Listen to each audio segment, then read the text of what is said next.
One of the most common pieces of tinnitus advice is this: stop fighting it, or just ignore it, or you're going to have to learn to live with it. If you've ever heard that and thought, how? Or it's easy for you to say, you are not alone. Because when something feels intrusive and frustrating and scary, fighting it feels like the most natural response in the world. In fact, it is what your brain is designed to do. So today, I want to explain why fighting tinnitus makes so much more sense and why it often keeps us stuck in rumination about it, and what we can do to respond differently. I'm Dr. Emily Henserling. I'm an audiologist and tinnitus coach. If you're new here, welcome. This channel is all about helping you better understand your tinnitus while giving you practical tools that can help you build a different relationship with it. Over the past couple of weeks, we've talked about habituation, attention, checking behaviors, and the tinnitus and stress loop.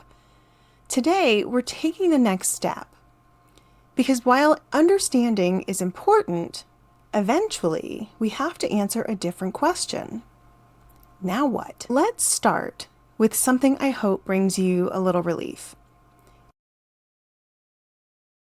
If you have been fighting your tinnitus, you are not doing anything wrong. You're doing exactly what human brains naturally do.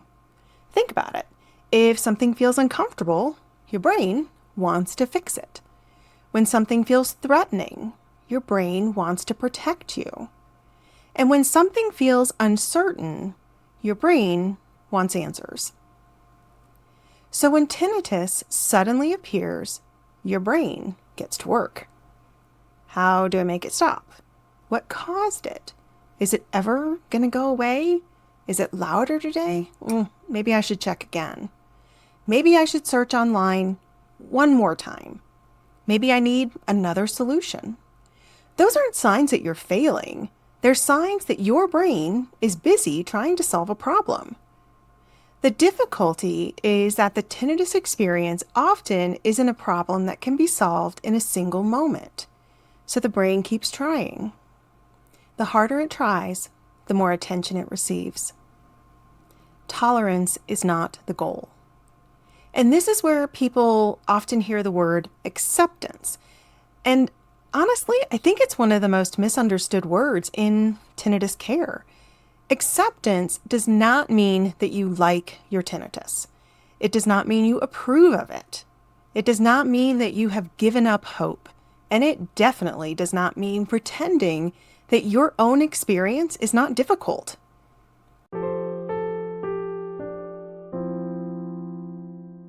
Another word that people will sometimes use is tolerance, but I don't think that's quite right either. Tolerance sounds like you're gritting your teeth and waiting for something to end, like you're holding your breath until the tinnitus finally goes away. That is exhausting. What we're really talking about is willingness. Willingness means you make room for your experience as it is right now while continuing to move toward the life you want to live. It's not passive. It's actually an active choice. It's a very different mindset. Here's an analogy that I want you to think about. Imagine you're driving a car. You're on your way to dinner with friends, or maybe you're taking grandkids to the park. Maybe you're even headed to work.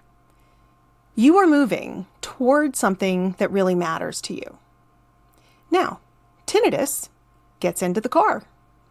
And right behind it comes anxiety. Oh, and frustration climbs right into the back seat. And you know what? Fear wants to take a ride too. Let's bring the whole gang, so maybe uncertainty's going to squeeze in too.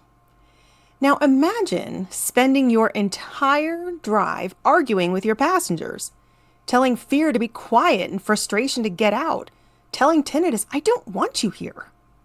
Before long, you have stopped paying attention to the road. You have forgotten where you were trying to go, and your whole day becomes all about the passengers in the car.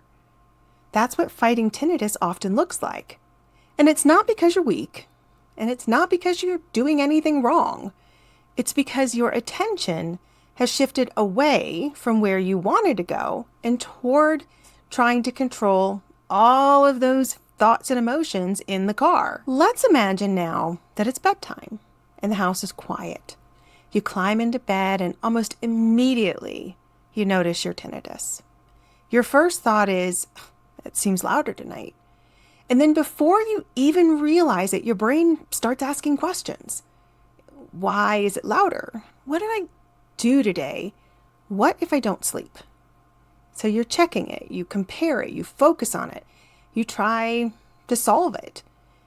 Now, let's rewind that same moment.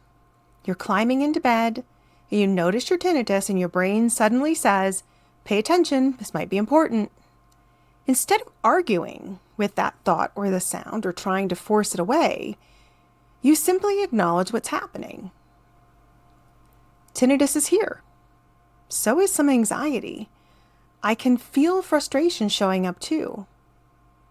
And then imagine everyone climbing into the car. Tinnitus gets in. Anxiety gets in. Frustration gets in. They're all talking. They're noisy as all get out, and they're very distracting. Now, I want you at this point to ask a simple question. Who's driving? Those passengers absolutely have opinions, and a lot of them. Fear says, don't go anywhere until this gets better. Frustration says, you're not going to relax until this stops. And perfectionism says, you got to figure this out. But none of those passengers need to or get to drive.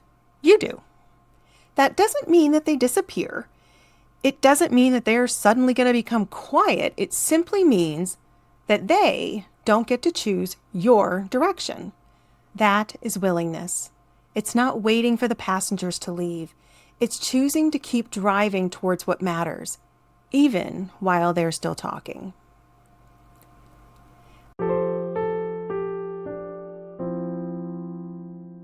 This week, I'd like you to practice asking one simple question. Whenever tinnitus grabs your attention, pause for just a moment and ask yourself, who is driving this experience right now? Is it fear driving? Is it frustration driving? Is the need to control driving? Or am I driving? If someone else has taken the wheel, don't criticize yourself. Simply take it back. Maybe that means you're going to take a slow breath in and a long exhale out. Maybe it means relaxing your shoulders. Maybe it means turning your attention back toward the conversation you're having, or the book you're reading, or the people in the room with you that you love. It's not because tinnitus has disappeared, it's because you have decided where you want your attention to go. That's a very different kind of freedom. Now, I also want to be really clear about something. Choosing not to fight your tinnitus does not mean that you stop seeking good medical care. It does not mean that you suddenly ignore changes in your hearing. And it doesn't mean you're going to give up on treatment options that may be very appropriate for you. And it certainly does not mean pretending that your own tinnitus experience isn't difficult. What it means is that you're no longer putting your life on hold while waiting for the perfect moment or the perfect treatment or no more tinnitus to begin living again.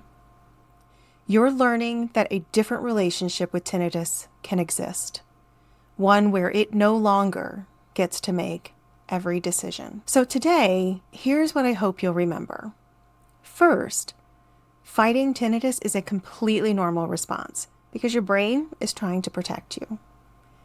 Second, willingness is very different from tolerance. Tolerance waits for something to end. Willingness makes room for what's here while continuing to move toward what matters. And finally, you don't have to wait for an empty car to start driving. You can acknowledge those passengers without handing them the keys. One of the greatest privileges I've had over the past 20 years has been watching people discover that freedom doesn't always begin when the tinnitus changes. More often, freedom truly begins when our relationship with tinnitus changes. Now, that does not happen overnight. It happens one choice at a time, one moment at a time, one drive at a time. Next week, we're going to build on this idea by talking about one of the most misunderstood concepts in tinnitus care, the idea of acceptance. We'll explore why acceptance does not mean giving up, and why it's so often confused with resignation, and why understanding that difference can help you to change how you approach your own tinnitus experience. If this video is helpful, I'd love for you to subscribe and join me next week. Until then, keep driving toward what matters.